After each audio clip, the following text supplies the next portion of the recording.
اللہ ان اللہ بصیر بالعباد اعوذ باللہ من الشیطان الرجیم بسم اللہ الرحمن الرحیم الحمد للہ داعی المدعوات وداعم المسبوکات وجابل القلوب على فطرتها شقيها وسعيدها اللهم اجعل شرائف صلواتك ونوامي بركاتك على محمد عبدك ورسولك الخاتم لما سبق والفاتح لمن غلق والمعلن الحق بالحق والدافع جيشات الأباطيل والدامغ صولات الأزاليل والصلاة والسلام على آله الأطهار ولعنة الدائمة على أعدائهم أجمعين من يوم عداوتهم إلى لقاء يوم الدين أما بعد فقد قال الله تعالى في كتاب المجيد وفرقان الحميد قوله الحق وهو أصدق الصادقين بسم الله الرحمن الرحيم والنجم إذا هوى ما ضل صاحبكم وما غوى وما ينطق عن الهوى إن هو إلا وحي يوحى الصلوات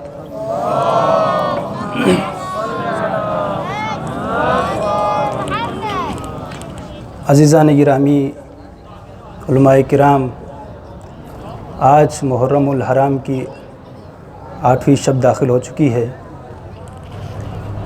نبوت کے موضوع پر انشاءاللہ آپ کا وقت لوں گا اور آپ تمام سامعین کی خدمت میں قرآن مجید کی روح میں نبوت کی شان اور عظمت پیش کرنے کی کوشش کروں گا۔ عزیزان گرامی، کوئی کائنات میں ایسا شخص موجود ہی نہیں ہے، نہ تاریخ بشریت میں ایسا کوئی شخص گزرا ہے کہ جو اس چیز کا طالب نہ ہو کہ پروردگار اس کی زندگی میں برکت عطا کرے۔ بڑی توجہ چاہیے گا، مقدمے سے گزرتا ہوا ذیل مقدمے تک پہنچ جاؤں گا۔ تاریخ بشریت میں، تاریخ انسانیت میں کوئی ایسا بشر، کوئی ایسی ہستی آپ کو نظر نہیں آئے گا جو یہ نہ چاہتا ہو کہ پروردگار اس کی زندگی میں برکت عطا کرے۔ لیکن عزیزان گرامی، جہاں یہ طالب برکت ہوتا ہے، جہاں یہ دعا کرنے والا ہوتا ہے، جہاں یہ خواہش رکھنے والا بندہ ہوتا ہے کہ اس کی زندگی میں برکت ہو، لازم ہے کہ اس میں ایسی ہستی کا بھی وجود لازمی ہے کہ جن کے صدقے میں، کہ جن کے وسیلے سے، کہ جن کے واسطے سے، کہ جن کے راستے پر چلے اور پروردگار اس کی زندگی میں برکت عطا کرے۔ ایسا ہو ہی نہیں سکتا کہ طالب برکت کوئی ہو، طالب ہدایت کوئی ہو، طالب مغفرت کوئی ہو اور پروردگار نے اس کے لیے ایسا کوئی ذریعہ مہیا نہ کیا ہو کہ جس کے صدقے میں، کہ جس کے راہ پر چل کر اسے ہدایت بھی ملے، اسے برکت بھی ملے، اس کی مغفرت بھی ہو، اس کی حاجت روائی بھی ہو۔ تو آئے دیکھتے ہیں تاریخ انسانیت میں، تاریخ بشریت میں، تاریخ اسلام میں آیا کوئی ایسا وقت گزرا ہے، آیا کوئی ایسا شخص موجود تھا کہ جو ہدایت کا طالب نہ ہو، یا بالفاظ دیگر میں یہ کہوں کہ وہ ہدایت کا طالب ہو لیکن کوئی ہادی نہ ہو۔ یہ قانون فطرت ہے، یہ قانون سنت الہی ہے کہ کائنات میں کوئی بشر موجود نہیں ہوگا جو کہ طالب ہدایت ہوگا اور پروردگار کی طرف سے اس کو ہدایت دینے والا ہادی موجود نہ ہو۔ اس لیے کہ قیامت میں یہ سوال کر سکتا ہے کہ پروردگار ہم تو طالب برکت تھے، ہم تو طالب ہدایت تھے کہ کوئی ہدایت کرنے والا ہی موجود نہیں تھا۔ توجہ ہے عزیزان گرامی، بڑی توجہ چاہیے فرد اول سے لے کر فرد آخر تک. اگر آپ میرے ساتھ چلیں گے تو آپ کو ایک منزل تک لے کے جاؤں گا انشاءاللہ. یہ علماء کی محفل ہے, خواص کی محفل ہے, اس لیے قرآن کی روح سے میں بات کروں گا. تو عزیزان گرامی, آئے پوچھتے ہیں امام علی النقی علیہ السلام سے کہ امام بتائے ہمیں کہ وہ کون سی ہستیاں ہیں کہ جن کے ذریعے سے پروردگار اپنی برکتیں نازل کرتا ہے, کہ جن کے ذریعے سے پروردگار اپنی ہدایت کو لوگوں میں عام کرتا ہے, کہ جن کے ذریعے سے پروردگار فیض دیتا ہے بندوں کو. تو فرماتے ہوئے ملیں گے زیارت جامع کبیرہ کا جملہ, السلام علی محال معرفت اللہ و مساکن برکت اللہ و معادن حکمت اللہ. سلام ہو ان معادن حکمت پر, سلام ہو ان مساکین برکت پر, سلام ہو ان معادن حکمت پر کہ جن کے ذریعے سے انسانیت ہدایت پاتی ہے. ایک مرتبہ بلند ترین صلوات بھیجے محمد و آل محمد پر.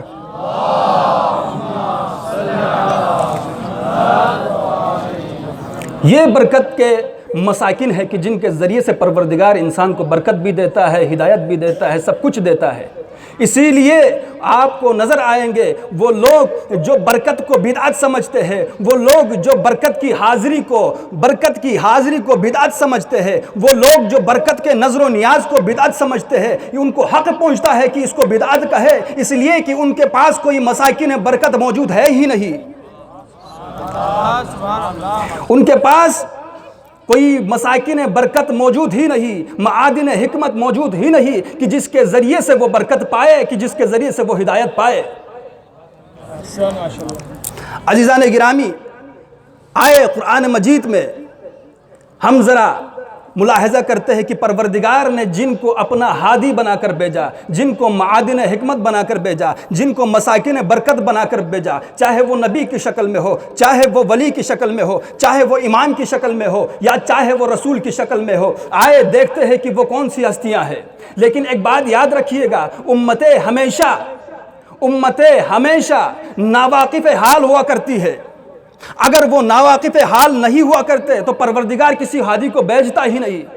صاحبان علم کا مجمع ہے, اس لیے امت کبھی نبی کو سمجھ نہیں سکی,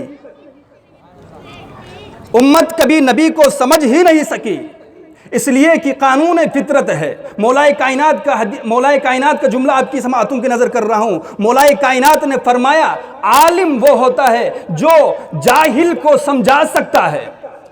توجہ کیجئے گا عزیزان گرامی, تمام بچے بھی سماعت فرمائے غور سے. عالم وہ ہوتا ہے جو جاہل کو سمجھا سکتا ہے, لیکن جاہل کبھی عالم کو سمجھ نہیں سکتا. وجہ پوچھے کیا وجہ ہے؟ عالم جاہل کو سمجھ سکتا ہے لیکن جاہل عالم کو نہیں سمجھ سکتا. تو مولا فرماتے ہیں اس لیے کہ وہ عالم بھی ایک وقت تھا کہ وہ بھی جاہل تھا. توجہ ہے عزیزان گرامی, وہ عالم بھی ایک وقت تھا وہ جاہل تھا. وہ جہالت سے واقف ہے, جہالت کیا شے ہوتی ہے, جاہل کیا ہوتا ہے, اس سے واقف ہے وہ عالم. اس لیے عالم جاہل کو سمجھا سکتا ہے. قبلہ توجہ کیجئے گا, لیکن جاہل کبھی عالم کو سمجھا نہیں سکتا, اس لیے کہ وہ کسی وقت کبھی عالم نہیں بنا. توجہ ہے عزیزان گرامی. اسی طرح سے امت کبھی نبی کو سمجھ ہی نہیں سکتی, امت کبھی نبی کو سمجھ ہی نہیں سکتی, لیکن نبی وہ ہوتا ہے جو امت کے فرد سے واقف ہوتا ہے, فرد سے واقف ہوتا ہے, ان کے عقیدے سے واقف ہوتا ہے, ان کے نظریات سے واقف ہوتا ہے, ان کے اٹھنے بیٹھنے چلتے پھرتے ہر حرکت سے نبی واقف ہوتا ہے. اس لیے تاکہ یہ انسان یہ گمان نہ کر بیٹھے یہ نبی تو اس کے بھی 2 ہاتھ ہیں, اس کے بھی 2 پیر ہیں, اس کے بھی 2 آنکھیں ہیں, اس کے بھی 2 کان ہیں, میرے بھی 2 ہاتھ ہیں, میرے بھی 2 کان ہیں, میری بھی 2 آنکھیں ہیں, تو یہ مجھ جیسا. توجہ ہے عزیزان گرامی, یہ کس مجمع میں بات کر رہا ہوں, علماء کی محفل میں بات کر رہا ہوں میں. کہیں یہ نہ کہ بیٹھے اس کے بھی 2 ہاتھ ہیں, میرے بھی 2 ہاتھ ہیں, میری بھی 2 آنکھیں ہیں, اس کی بھی 2 آنکھیں ہیں, تو کہیں یہ گمان نہ کر بیٹھے یہ امتی کہ یہ نبی ہم جیسے کہہ بیٹھے. آئے قرآن سے پوچھتے ہیں کہ آیا نبی امتی جیسے ہے؟ تو سورہ مبارکہ نوح کی آیت پہلی آیت پیش کر رہا ہوں، سورہ مبارکہ نوح کی آیت پیش کر رہا ہوں۔ فرمایا بسم اللہ الرحمن الرحیم، قال نوح ربی لا تذر علی الارض من الکافرین دیارا انک ان تذرہم یضلوا عبادک ولا یلدوا الا فاجرا کفارا۔ حضرت نوح 950 سال تک ہدایت کرنے کے بعد جب اس نتیجے پر پہنچا کہ 950 سال امت کی ہدایت کرنے کے باوجود کوئی ایسا بندہ نظر نہیں آیا جو ہدایت پا چکا ہو، تو ایک مرتبہ دماغ نوحی مایوس ہو کر پروردگار سے دعا کرنے لگا، پروردگار ان میں سے کسی ایک بندے کو بھی باقی نہ رکھنا، اگر تو نے ان میں سے کسی ایک کو بھی باقی رکھا تو قیامت تک آنے والی ان کی تمام نسلیں کافر ہوں گی، فاجر ہوں گی۔ توجہ ہے عزیزان گرامی، میں اور آپ سامنے بیٹھے والے بندے کا عقیدے کا پتہ نہیں کر سکتے۔ مجھے نہیں معلوم کہ آغا صاحب کا عقیدہ کیا ہے، مجھے نہیں معلوم کہ آغا صاحب کا عقیدہ کیا ہے، مجھے نہیں معلوم کہ فلان شخص کا عقیدہ کیا ہے، اگر مجھے تو یہ بھی نہیں معلوم کہ میرے گھر میں بیٹھا بندہ جو میرے ساتھ اٹھتا ہے، میرے ساتھ بیٹھتا ہے، میرے ساتھ چلتا ہے، اس کے دل کی حالت کا مجھے نہیں پتا، اس کے عقیدے کا مجھے نہیں پتا۔ میں امتی ہوں، لیکن نبی وہ ہوتا ہے جو آنے والی نسلوں کی ہدایت کرنے کے ساتھ ساتھ یہ بھی معلوم کرتا ہے کہ آنے والی تمام کی تمام نسلیں ان میں سے جو نکلے گا وہ سب کے سب فاجر ہوں گے یا کافر ہوں گے۔ تو پتہ چلا نبی کی بصارت اور ہوتی ہے، ہماری بصارت اور ہوتی ہے۔ جب سورہ مبارکہ نوح کی آیت میں نے پڑھ لی تو آپ کو سورہ مبارکہ نوح کو پڑھنے کی دعوت دیتا ہوں۔ یہ سورہ مبارکہ نوح وہ سورت ہے کہ جس میں حضرت نوح کی مکمل زندگی کو خلاصہ کر کے پروردگار نے پیش کیا ہے۔ ایک مرتبہ بلند ترین صلوات بھیجے محمد و آل محمد پر۔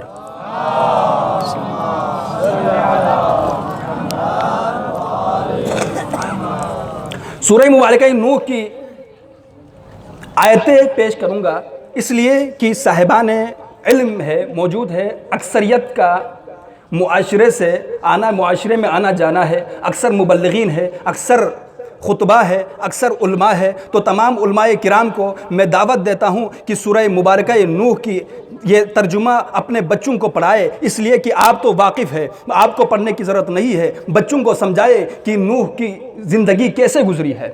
بسم اللہ الرحمن الرحیم، انا ارسلنا نوحا الی قومہ ان انذر قومک من قبل ان یاتیہم عذاب علیم۔ پروردگار فرماتے ہیں ہم نے نوح کو بھیجا اس کی قوم کی طرف کہ وہ اپنی قوم کو ڈرائے اس سے پہلے کہ ہمارا عذاب ان پر نازل ہو جائے۔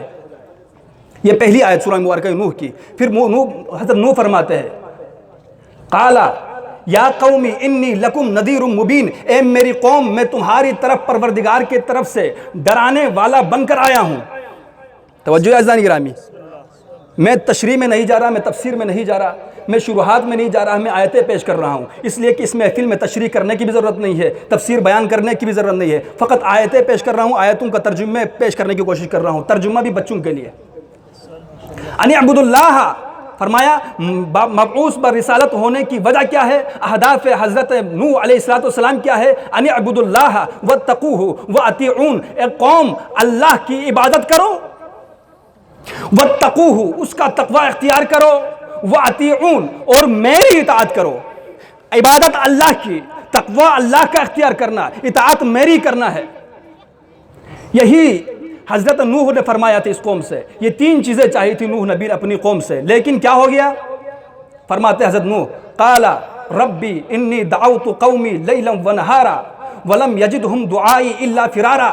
پروردگار میں نے اپنی اس قوم کو دن رات کر کے دعوت دی، ولم یجدہم دعائی الا فرارا، میں نے انہیں فرار کا راستہ اختیار کیے علاوہ اور کچھ نہیں دیکھا۔ میں نے دن کو بھی دعوت دی، رات کو بھی دعوت دی، کوئی میری ہدایت کے قابل نہیں تھا، کسی نے میری ہدایت کو قبول نہیں کیا۔ یہ مبلغ ہے، مبلغ کے لیے کیا کیا مشکلات پیش ہو سکتے ہیں معاشرے کے اندر، بیان کر رہا ہے قرآن۔ لیغفر لهم یغفر لکم من ذنوبکم ویؤخرکم الی اجل مسمى ان اجل اللہ اذا جاء لا یؤخر لو کنتم تعلمون ثم انی اعلنت لهم واسررت لهم اسرارا۔ یہ آیت پر توجہ چاہیے۔ حضرت نوح نے دعوت دی، جعلوا اصابعهم فی آذانهم واستغشوا ثيابهم واستكبروا استكبارا۔ جب میں نے ان کو دعوت دی تو انہوں نے اپنے کانوں میں انگلیاں ٹھونس دیے۔ توجہ ہے حضرت گرامی، نوح نبی کی بات ہو رہی ہے۔ جب نوح نے تبلیغ کی، آواز بآواز بلند ان کو دعوت دی ہدایت کی طرف، تو انہوں نے حضرت نوح کی آواز نہ سن سکے، اس لیے اپنی انگلیوں کو کانوں میں ڈال دیا۔ وَاسْتَغْشَوْا ثِيَابَهُمْ وَأَصَرُّوا وَاسْتَكْبَرُوا اسْتِكْبَارًا، اور اپنے کپڑوں کو جھاڑتے ہوئے غرور و تکبر کے ساتھ اٹھ کر چلے گئے۔ پھر حضرت نوح یہاں پر باقی رہے؟ نہیں، حضرت نوح آگے بڑھے۔ حضرت نوح نے ہر بندے کے گھر گھر میں جا کر تبلیغ کی، اس کے باوجود بھی کچھ نہیں ہوا۔ پھر آخر میں نتیجہ یہی نکلا کہ حضرت نوح نے فرمایا قال نوح ربی لا تذر علی الارض من الکافرین دیارا انک ان تذرہم یضلوا عبادک ولا یلدوا الا فاجرا کفارا، پروردگار اگر ان کو آپ نے باقی رکھا تو یہ تو آنے والی ان کی تمام نسلیں یا تو کافر ہوں گی یا تو فاجر ہوں گی۔ توجہ ہے ذرا گرامی، بر محمد و آل محمد صلوات۔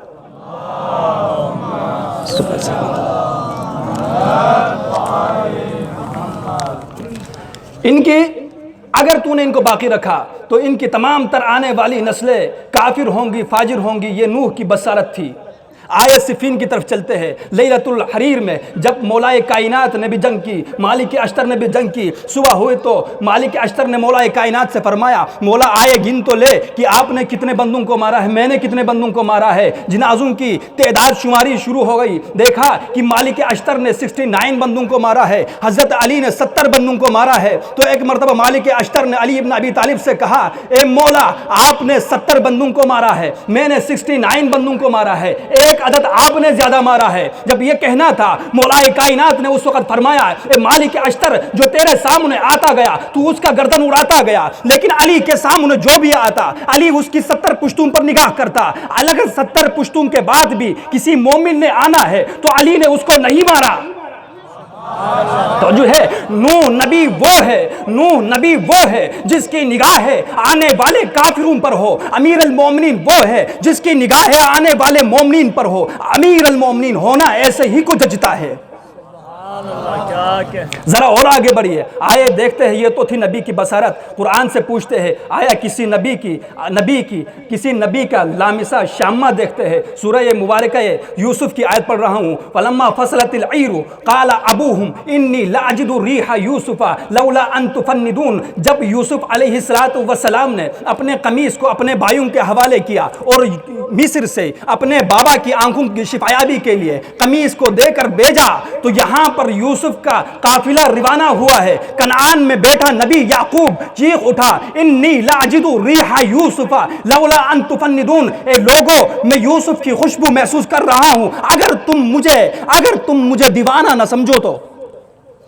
توجہ عزیزان گرامی، یہ ہے نبی کا شامہ، جو نبی کی سونگنے کی حس اتنی ہے کہ مصر سے نکلا ہے قافلہ اور کنعان میں بیٹھا یعقوب نبی نے خوشبو محسوس کی اور کہا میں یوسف کی خوشبو محسوس کر رہا ہوں، اگر تم مجھے دیوانہ نہ سمجھو۔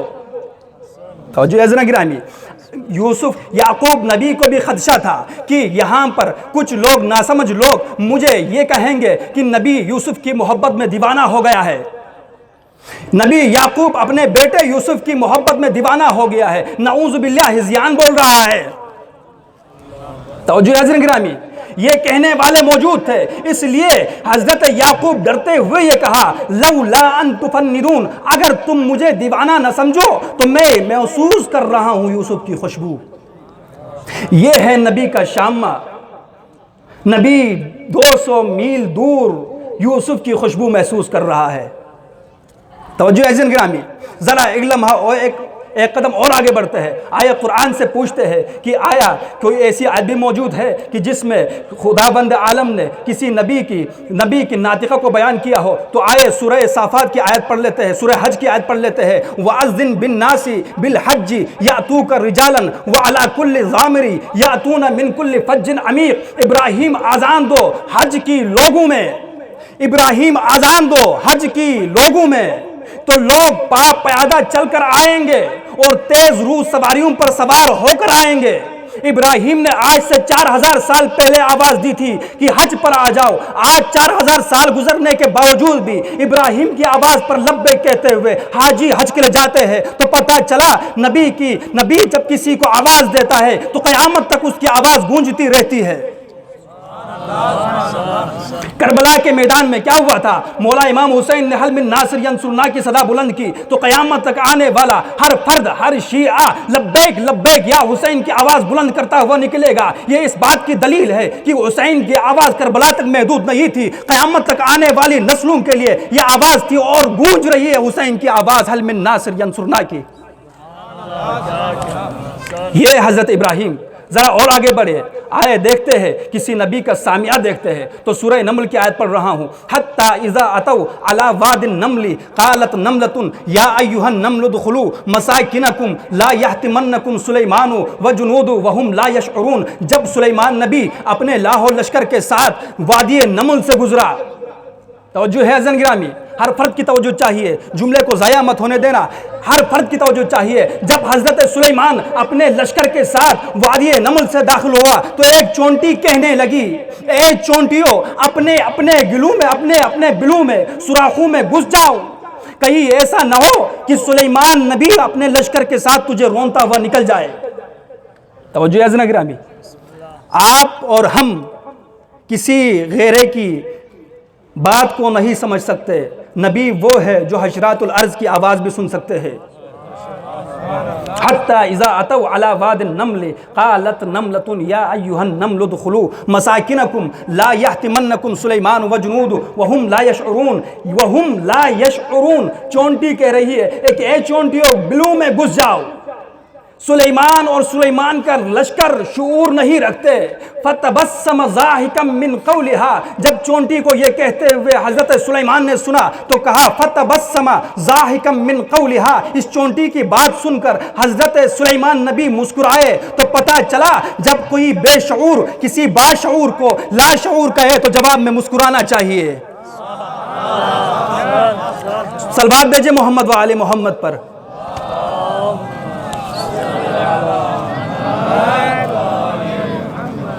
چونٹی کہہ رہی ہے حضرت سلیمان سے کہ یہ سلیمان اور اس کا لشکر شعور نہیں رکھتے۔ فتبسم ضاحکا من قولها، حضرت سلیمان نے بھی اس کو جواب نہیں دیا، بس مسکرا دیے۔ ذرا آئے، میں نے جس سورہ کی آیت کی تلاوت کیجئے، یہ وہ آیتیں میں پیش کر رہا ہوں عزیزان گرامی جو خاتم المرتبت حضرت محمد مصطفیٰ سے کمتر انبیاء کی باتیں ہو رہی ہے۔ ابھی تو خاتم الانبیاء کی بات ہوئی ہی نہیں ہے تو آئے قرآن سے پوچھتے ہیں پروردگار یہ تو وہ انبیاء ہے جو نبی خاتم سے رتبے میں کم ہے، تیرے نبی کی شان کیا ہے؟ تو قرآن مجید کی ہزاروں سینکڑوں آیتوں کو چھوڑ کر چند آیتیں آپ کی سماعتوں کے حوالے کر رہا ہوں۔ سورہ نجم میں فرمایا والنجم اذا ہوا ما ضل صاحبکم وما غوا وما ينطق عن الهوى ان هو الا وحی یوحی، قسم ہے تارے کی جب وہ ٹوٹا۔ توجہ چاہیے عزیزان گرامی، قسم ہے تارے کی جب وہ ٹوٹا۔ چند علماء نے اس کا ترجمہ کیا ہے قسم ہے تارے کی جب وہ ڈل گیا، جب وہ غروب ہو گیا، لیکن اس کے شرح میں دیکھنے کے بعد میں نے ترجمہ کیا والنجم اذا ہوا، قسم ہے تارے کی جب وہ ٹوٹا۔ چند ہاشمی جوانوں کے ساتھ، چند اصحاب کے ساتھ رسول اکرم تشریف فرما ہے۔ غور کیجئے گا، اس آیت کے شان نزول پیش کر رہا ہوں، اس کے بعد آگے بڑھوں گا۔ رسول اکرم اپنے چند اصحاب کے ساتھ، اپنے چند چاہنے والوں کے ساتھ تشریف فرما ہے۔ آسمان سے ایک ستارہ ٹوٹتا ہے، آسمان سے ستارے کو ٹوٹتے ہوئے دیکھ کر رسول اکرم فرماتے ہیں یہ ٹوٹا ہوا ستارہ جس کے گھر پہ بھی اترے وہ میرا وصی ہوگا۔ توجہ چاہیے عزیزان گرامی، یہ توجہ چاہیے، یہ ٹوٹا ہوا تارا جس کے گھر پر بھی اترے وہ میرا وصی ہوگا۔ جب دیکھا یہ ٹوٹا ہوا تارا علی کے گھر پر نازل ہو گیا ہے تو ان لوگوں نے کہا اے علی، اے محمد، آپ تو اپنے بھائی علی کی محبت میں نعوذ باللہ دیوانے ہو گئے ہیں۔ توجہ ہے عزیزان گرامی، حضرت یعقوب کی جو آیت میں نے پیش کی تھی وہ یاد رکھنا، آخر تک اسے کام آئے گا آپ کا۔ حضرت یعقوب نے فرمایا تھا انی لاجد ریح یوسف لولا ان تفندون، میں یوسف کی خوشبو محسوس کر رہا ہوں، اگر تم مجھے دیوانہ نہ سمجھو تو۔ یہاں پر محمد مصطفیٰ نے کہا کہ علی کے گھر میں تارا اترا ہے تو یہ میرا وصی ہے، تو وہاں پر بھی کچھ لوگوں نے کہا علی کی محبت میں نعوذ باللہ محمد مصطفیٰ دیوانے ہو گئے ہیں۔ قرآن جلیل کو، پروردگار کو یہ بات پسند نہ آئی، آیت نازل کی والنجم اذا ہوا ما ضل صاحبکم وما غوا، قسم ہے ٹوٹے ہوئے تارے کی یہ تیرا صاحب، یہ تیرا نبی نہ بہکا ہے، نہ بہکا ہے، نہ ضالہ ہے، نہ گمراہ ہوا ہے، وما وما ينطق عن الهوى ان هو الا وحی یوحی، یہ نبی اپنے لبوں کو جنبش تک نہیں دیتا جب تک وحی الہی نہ ہو۔ اور محمد وآل محمد بآواز بلند صلوات۔ نعرہ تکبیر، نعرہ تکبیر، نعرہ رسالت، نعرہ رسالت، نعرہ حیدری، حیدری، حبیب خدا خاتم الانبیاء بآواز بلند صلوات۔ یہ نبی اپنے لبوں کو جنبش تک نہیں دیتا جب تک وحی الہی نہ ہو۔ وحی الہی کے بنا نبی اپنے لبوں کو جنبش تک نہیں دیتا، جنبش تک نہیں دیتا۔ تو جتنی بھی فضیلت علی ابن ابی طالب کی شان میں پروردگار کے کہنے پر رسول خدا نے بیان کی ہے، وہ سب وحی الہی کا تقاضا تھا۔ وما ينطق عن الهوى ان هو الا وحی یوحی، آئے سورہ قلم کی آیتیں پڑھ لیتے ہیں اور دیکھ لیتے ہیں کہ وہاں پر بھی رسول خدا کو کسی نے دیوانہ کہا تھا، تو قرآن نے آیتیں نازل کی، بسم اللہ الرحمن الرحیم، نون والقلم وما یسطرون ما انت بنعمت ربک بمجنون وان لک لاجرا غیر ممنون وان لک لعلی خلق عظیم فستبصر ویبصرون۔ ترجمے کی ضرورت ہے، پیش کر رہا ہوں۔ نون والقلم وما یسطرون، قسم ہے دوات کی، قسم ہے قلم کی، قسم ہے کتاب کی۔ نون کا ترجمہ علماء کی محفل ہے، اس لیے میں نے دوات کا کیا ہے۔ چند علماء نے کہا یہ نون حروف مقطعات ہے، کسی نے کہا یہ نون سورہ الرحمن کی نون ہے، کسی نے کہا کہ نون کا مطلب دوات ہے۔ سیاق و سباق سے یہ نون کا ترجمہ دوات میچ کر رہا تھا، اس لیے میں نے میچ کے حساب سے نون کا ترجمہ دوات کی ہے۔ قسم ہے دوات کی، قسم ہے قلم کی، قسم ہے کتاب کی۔ قسمیں کھا کر بیان کر رہا ہے، عزیزان گرامی ان قسموں پر غور کیجئے گا۔ قسم ہے دوات کی، قسم ہے قلم کی، قسم ہے کتاب کی۔ توجہ ہے عزیزان گرامی، کتاب کی قسم کھا رہا ہے، پروردگار کتاب کی قسم۔ وما یسطرون جو یہ لکھتے ہیں، لکھتے کتاب ہی ہے، کتاب کی قسم، قلم کی قسم، دوات کی قسم، یا الفاظ کو بدل کے کہوں، قسم ہے دوات کی، قسم ہے قرطاس کی، قسم ہے قرطاس کی۔ نون والقلم وما یسطرون ما انت بنعمت ربک بمجنون، اے حبیب پروردگار کے طفیل تم مجنون نہیں ہے۔ کسی نے کہا تھا نا رسول خدا کو مجنون، اس لیے تو پروردگار نے آیت نازل کی ہے۔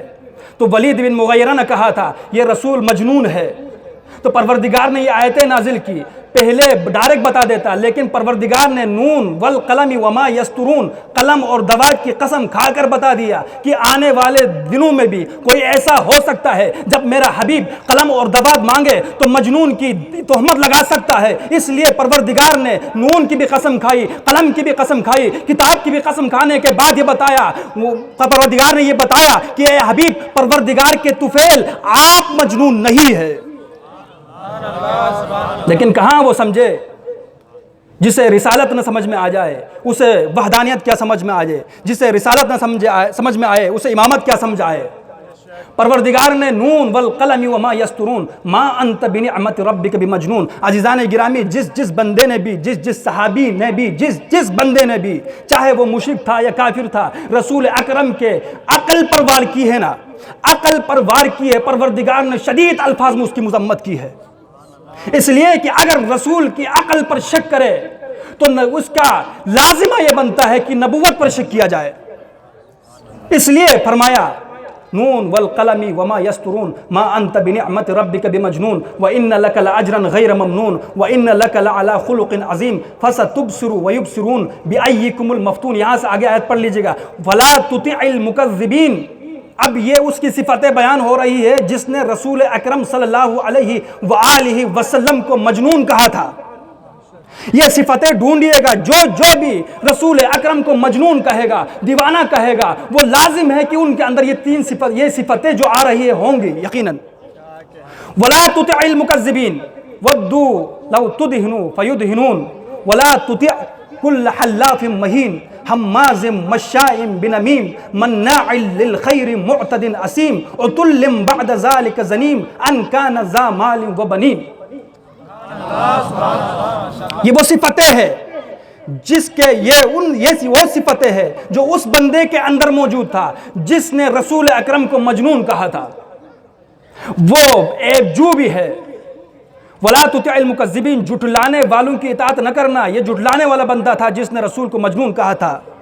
وَلَا تُطِعْ كُلَّ حَلَّافٍ مَّهِينٍ حَمَّازٍ مَّشَّاءٍ بِنَمِيمٍ، ایک جو اور انتہائی اعلیٰ قسم کے چغل خور کی اطاعت نہ کرنا، بخل کرنے والے کے مال میں بخل کرنے والے کی بھی اطاعت نہ کرنا، جو ایک جو ہے اور بد نسل ہے اس کی بھی اطاعت نہ کرنا۔ یہ قرآن کی آیتیں ہیں، قرآن کی آیتوں کا ترجمہ پیش کر رہا ہوں۔ تو جس نے بھی نبی اکرم صلی اللہ علیہ وآلہ وسلم پر مجنون ہونے کی تہمت ڈالی تھی وہ انہی صفاتوں کا مالک ہے۔ عزیزان گرامی، یہ تو وہ آیتیں ہیں جو معروف ہے، لیکن قرآن کی ہر آیت، ہر تیسری چوتھی آیت کے بعد آپ کو شان رسول اکرم کی آیتیں ملیں گی۔ وہ تمام آیتیں پڑھتا رہوں، ان ہر ایک آیت پر بندہ اشرے پڑھ سکتا ہے، لیکن نہیں، یہ وہ آیتیں ہیں جن کو صرف پہنچانا ہے، جس کا صرف ترجمہ اگر معمولی سا بھی انسان غور کرے کہ ان آیتوں کے ترجمے پر اور پروردگار کے لب و لہجے کو معلوم کرے کہ یہ کیسا لب و لہجہ استعمال کیا ہے، تو پتہ چلے گا جس نے بھی رسول اکرم کو دل دکھایا ہے ان تمام کی خصوصیات پروردگار نے قرآن میں بیان کی ہے۔ ایک مرتبہ بلند ترین صلوات بھیجیں۔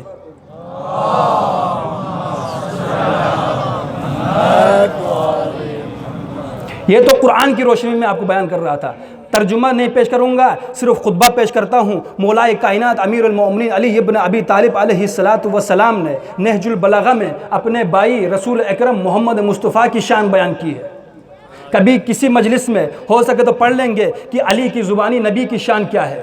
خطبہ نمبر 70 میں حضرت علی ابن ابی طالب نے نہج البلاغہ میں رسول اکرم کی شان بیان کی ہے۔ فرماتے ہیں اللہم داعی المدعوات وداعم المسموکات وجابل القلوب علی فطرتها شقیها وسعیدها، اے پروردگار، اے وہ ذات جس نے زمین کو بچھایا، جس نے آسمانوں کو چھت بنا کر بغیر ستون کے کھڑا کیا، وہ ذات جس نے انسانوں کے قلوب کو پیدا کیا، چاہے تو وہ بدبخت بھی قلوب ہو سکتے ہیں، خوشبخت بھی قلوبوں کو پروردگار نے خلق کیا۔ اللہم اجعل شرائف صلواتک و نوامی برکاتک علی محمد عبدک و رسولک، اے پروردگار قرار دے شرائف صلواتک، تیرے اشرف ترین درود کو، و نوامی برکاتک، اور تیرے نمو پذیر برکتوں کو۔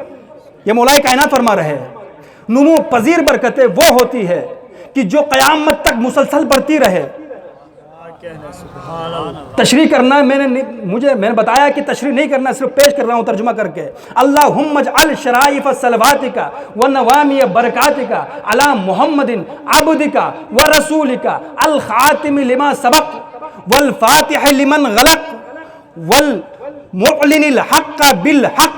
اس نبی کی صفتیں مولا کائنات بیان کر رہے ہیں۔ یہ نبی وہ ہے جو سابقہ نبیوں کی نبوتوں کو ختم کرنے والا اور بند دلوں کو، بند عقلوں کو کھولنے والا، والمعلن الحق بالحق، اور حق کے ذریعے سے حق کو قائم کرنے والا۔ یہ مولا کائنات بیان کر رہے شان رسول اکرم، حق کے ذریعے سے حق کو قائم کرنے والا۔ ان پر غور کیجئے گا، اس کی تشریحات دیکھیے گا۔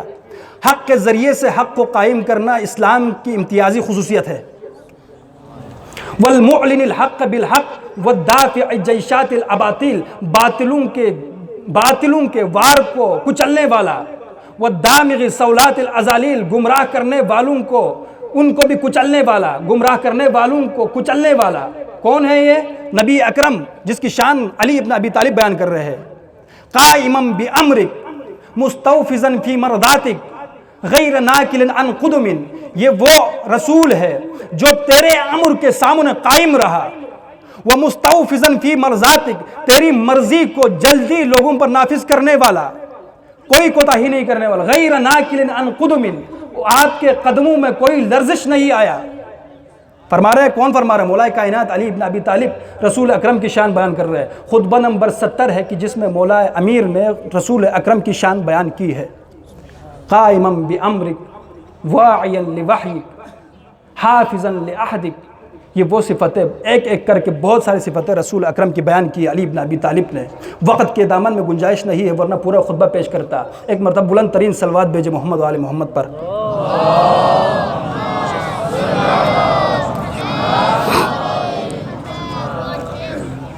کائنات میں رسول اکرم صلی اللہ علیہ وآلہ وسلم سب سے عظیم المرتبت نبی خاتم النبیین ہے، اور آپ کی اہل بیت بھی تمام نبیوں کے اہل بیت پر فوقیت رکھتا ہے. لیکن عزیزان گرامی، آج شب 8 ہے، 8ویں محرم کی رات ہے.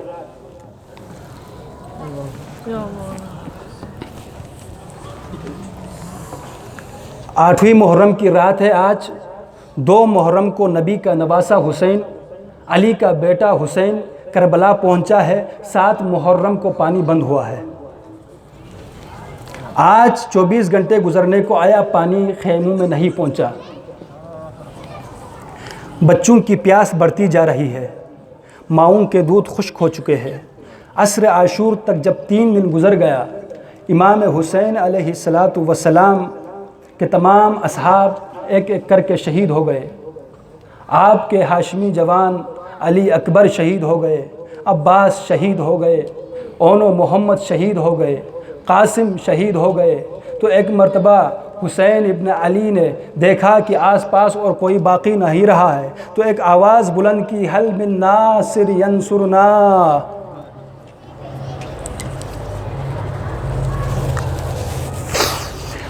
یہ آواز سن کر خیموں میں ہلچل مچ گئی، آوازیں بلند ہو گئی، کوہرام مچ گیا.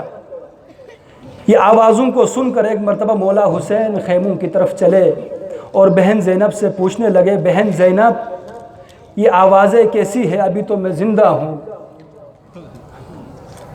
فرمانے لگی جناب زینب، بھیا حسین، ام کلثوم فرماتی ہے، بھیا حسین، علی اصغر نے اپنے آپ کو جھولے سے گرایا ہے.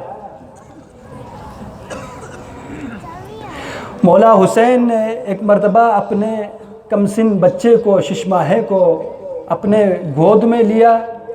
جب گود میں لیا، آپ کی پیاس دیکھی شدت، تو امام حسین نے سوچا کہ اسی بچے کے لیے پانی مانگا جائے.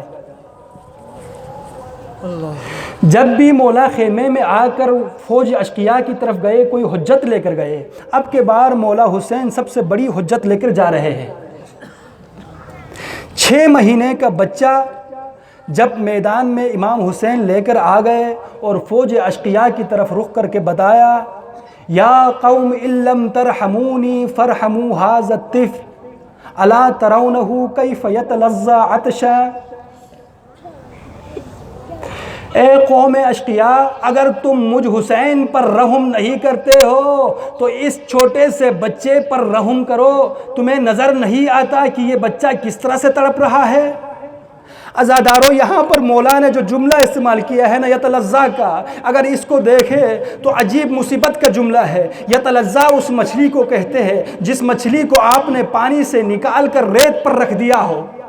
تو اس مچھلی کی کیا کیفیت ہوتی ہے؟ منہ کھولتی ہے، بند کرتی ہے وہ مچھلی. اسی طرح سے علی اصغر یتلظا کی کیفیت پر موجود تھے.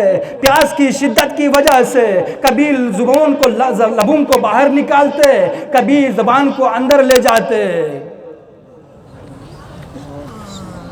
اجرکم اللہ. جب علی اصغر کی یہ کیفیت دیکھی نا، فوج اشقیاء میں ہلچل مچ گئی. عمر سعد ملعون نے ہرملا کو دعوت دی. اب ایک لمحے کے لیے سنیے گا یہ جملہ. مقتل کی کتابوں میں، ہمارے مقتل کی کلاس میں ہمارے استاد نے ایک بڑا عجیب جملہ کہا. وہ جملہ برداشت کرنے والے کر سکے تو کرے.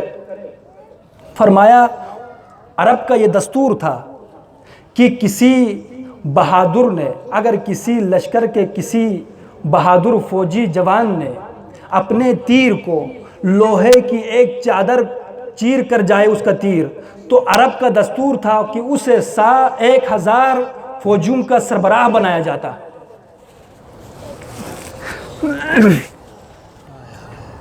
ایک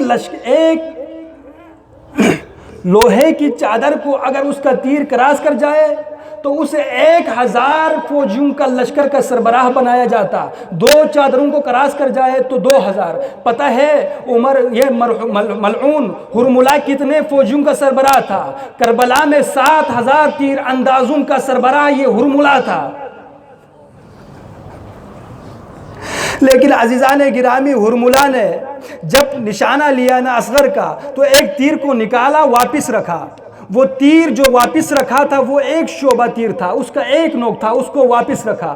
2 شعبہ تیر کو واپس رکھا۔ 3 شعبہ تیر، وہ تیر کی جس کے ذریعے سے دیوار میں سوراخ کیا جاتا ہے، ملعون ہرملہ نے اس تیر کو نکالا اور ایک مرتبہ اصغر کے ننھے سے گلو کا نشانہ لے کر تیر کو چھوڑا۔ وہ تیر جس کا وزن اصغر سے زیادہ، جس کی لمبائی اصغر کے قد سے زیادہ تھی، ایک مرتبہ وہ تیر علی اصغر کے گلو مبارک کو چیر کر گیا۔ عزاداروں، مولا حسین کا اس وقت وہ لمحہ تھا، مولا حسین اپنے بچے کو لے کر 7 مرتبہ خیمے کی طرف گئے، 7 مرتبہ واپس آ گئے۔ حسین کے اندر وہ ہمت نہ رہی تھی کہ اس ننھے سی لاش کو اس کی ماں کے حوالے کر دے۔ اجرکم علی اللہ۔ ایک مرتبہ حسین علی اصغر کے لاشے کو لے کر خیمے کی طرف بڑھ رہے تھے، اتنے میں سکینہ باہر آتی ہے۔ سکینہ باہر آ کے عجیب سوال کرتی ہے، یا ابتا لعلک سقیت اخی، اے بابا جان شاید آپ میرے بھائی اصغر کو پانی پلا کر لے کر آئے۔ عزاداروں، آج 8 محرم ہے، کل یقیناً آپ کربلا جائیں گے، 10 کو آپ کربلا جائیں۔ مولا آپ کی مشکلات آسان کرے، یہ مشکلات جو راہ میں رکاوٹیں ہیں یہ حل کرے۔ ہماری دعا ہے کہ ہماری حاضری کربلا میں ہو، وہاں پر جا کر مولا حسین سے ایک سوال کرنا دل ہی دل میں کہ مولا اکبر شہید ہو گئے، اکبر شہید ہونے کے بعد، عباس کے شہادت کے بعد آپ تنہا رہ گئے تھے، لیکن کسی لاشے کے اوپر آپ نے نماز نہیں پڑھائی، کسی لاشے کے اوپر آپ نے اس جنازے کو تدفین آپ نے نہیں کی، لیکن کیا ماجرا تھا کہ آپ نے علی اصغر کے جنازے کو خیمے کے پیچھے ذوالفقار سے خاک کو چان کر دفن کیا تھا۔ یہ سوال کرنا، لیکن اس سوال کا جواب میں بتا رہا ہوں۔ شیخ جعفر شستری صاحب نے 3 وجوہات کو بیان کیے ہیں، ان میں سے ایک یہ ہے، حسین نہیں چاہتے تھے کہ جس طرح سے باقی شہیدوں کے سر قلم کیا جانا ہے میرا اصغر کا سر قلم نہ ہو،